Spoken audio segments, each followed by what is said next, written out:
Sur notre planète, il y a plein de choses qui se passent. Sur notre planète, on peut pas dire que ça tourne toujours rond. Sur notre planète, ça va vite et c'est souvent chacun pour soi. Sur notre planète, il y a tellement de choix à faire.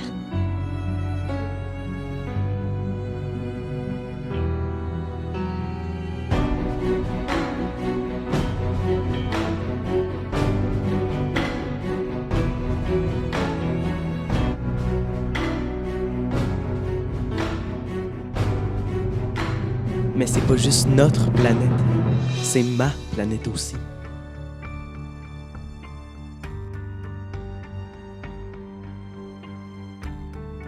Le CEPEO a vraiment la responsabilité de contribuer à un environnement durable. En fait, l'avenir de nos enfants en dépend.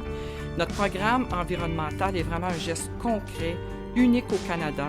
C'est un geste écologique, éco-énergétique, éco-responsable dont nous sommes très fiers. Nous sommes le seul conseil scolaire en Amérique du Nord à offrir à nos élèves la certification ISO 14000 pour les élèves, un programme environnemental reconnu par les Nations unies. Les écoles et le conseil scolaire, évidemment, on a une vocation éducative, développer les compétences des élèves, mais nous, on croit qu'il y a encore plus à faire. Aussitôt qu'on apporte le sujet d'environnement auprès des élèves, eux comprennent que c'est important de s'en occuper de la Terre, puis qu'on a des gestes que l'on fait qui peuvent être très dommageables à long terme. Puis ça amène une certaine motivation chez les élèves. Mes enfants et des enfants, des amis, être de plus en plus préoccupés par les questions environnementales, beaucoup plus que moi je pouvais l'être à leur âge il y a de ça quelques décennies. Quand on parle d'environnement, on vient chercher ces enfants-là. Vous savez, ces enfants-là ont grandi dans cet esprit-là que la Terre est fragile, qu'il faut en prendre soin. Donc, eux n'ont aucun problème de pouvoir les intégrer dans ce genre de programme-là. Ils sont assez vieux pour comprendre que leur empreinte écologique, là, c'est maintenant que ça commence. Nos programmes ont 3 objectifs. Le premier objectif est de conscientiser les élèves à l'environnement. Le deuxième objectif est de les mettre en action. Et le troisième objectif, c'est de les mettre dans des situations concrètes. Avec ce programme-là, les élèves sont impliqués directement dans leur apprentissage.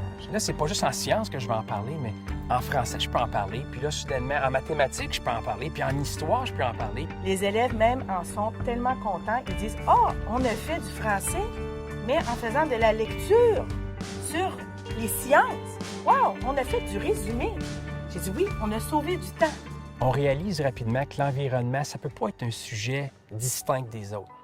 On se doit de l'intégrer finalement dans tous les cours que l'on enseigne. Le programme environnemental est offert aux élèves de 3e année à 7e année. Le programme de 3e année est un programme où l'élève apprend l'importance des plantes et des végétaux pour l'environnement. En 4e année, le programme est un programme où l'élève apprend à faire la gestion environnementale dans la salle de classe.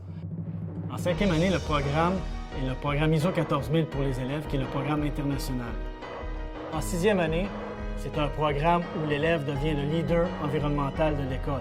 En 7e année, les élèves suivent le programme international ISO 14000 pour les élèves au niveau primaire. Tout au long du programme, ils doivent faire des plans d'action et mettre ces plans d'action-là en œuvre.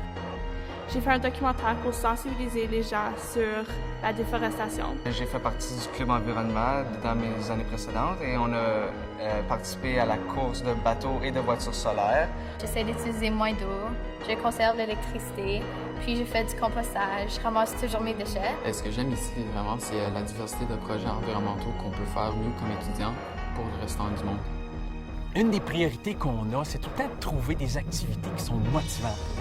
Les élèves sont très, très intéressés par les questions d'environnement. Surtout, cette génération-là sont très sensibilisés dès leur jeune âge.